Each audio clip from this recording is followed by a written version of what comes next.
Acts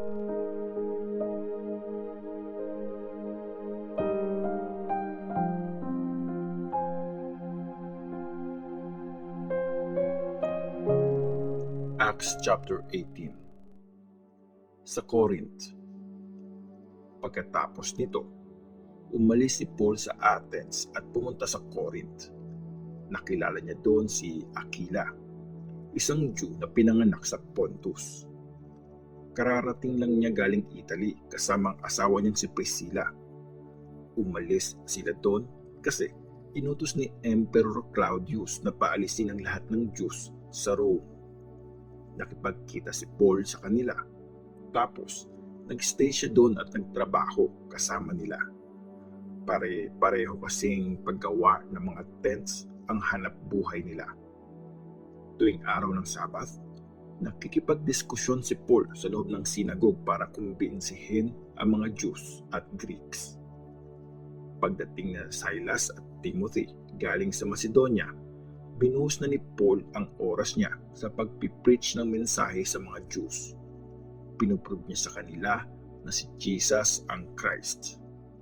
Nung kinontra siya ng mga ito at nilait, pinagpag niya ang alikabok sa damit niya bilang warning at sinabi niya sa kanila, "Kasalanan niyo na yan pag may nangyayaring masama sa inyo. Wala na akong kinalaman dyan. Simula ngayon, pupunta ako sa mga Gentiles." Kaya iniwan niya sila at tumira siya sa bahay ni Titius Justus, isang Gentile na sumasamba sa Diyos. Katabi ng sinagog ang bahay nito. Naniwala sa Panginoon ang leader ng sinagog na si Crispus, pati ang pamilya niya. Marami pang mga taga-Corinth na nakarinig ng mensahe ang naniwala at nabaptize. Isang gabi, nagkaroon ng vision si Paul. Sabi sa kanya ng Panginoon, "Huwag kang matakot. Ituloy mo lang ang pagsasalita at huwag kang titigil kasi kasama mo ako. Hindi ka masasaktan ng kahit na sino kasi marami akong tagasunod sa city na ito." Kaya nagstay si Paul doon ng 1 taon at kalahati.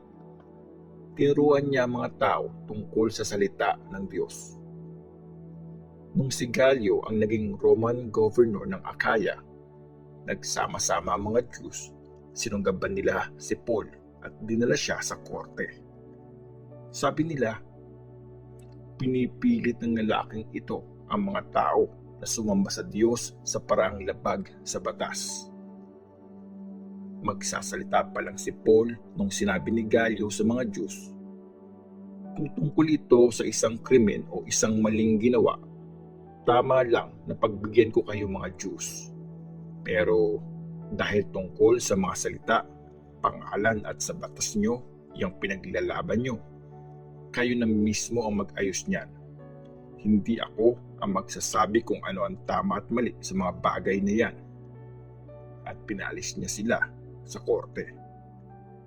Sinunggaban nilang lahat si Sosthenes, ang leader ng sinagog. Tapos, ginulpi siya sa harap ng korte, pero hindi sila pinansin ni Gallio. Ang pagbalik sa Antioch. Nagstay si Paul sa Corinth na maraming araw kasama ang mga disciples at saka siya umalis sakay ng barko papuntang Syria. Kasama niya sina Priscilla at Aquila. Nung nasa Cenchreae siya, nagpagupit siya ng buhok dahil sa panata niya sa Diyos. Dumating sila sa Ephesus at doon iniwan ni Paul sina Priscilla at Aquila.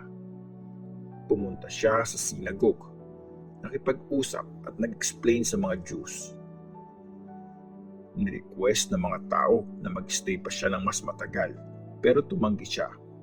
Sinabi na lang niya sa kanila nung paalis na siya, "Babalik ako dito sa inyo kung yun ang gusto ng Diyos." At umalis siya ng Ephesus sakay ng barko. Pagdating niya sa Caesarea, pumunta siya sa Jerusalem at binati ang church. Tapos, pumunta siya sa Antioch. Pagkatapos niya mag-stay ng ilang araw doon, umalis siya at pumunta sa region ng Galatia at Phrygia at pinalakas ang faith ng mga disciples doon. Si Apollos sa Ephesus at Corinth.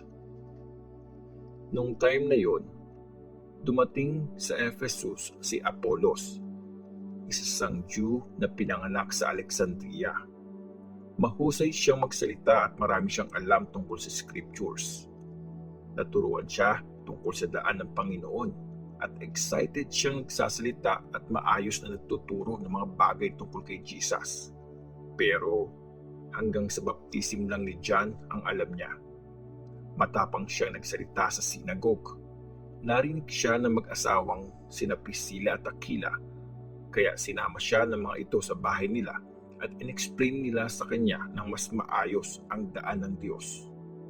At nung nag-decide na si Apollos na pumunta sa Akaya, pinalakas ng mga kapatid ang loob niya at sumulat sila sa mga disciples sa Akaya para i-welcome siya.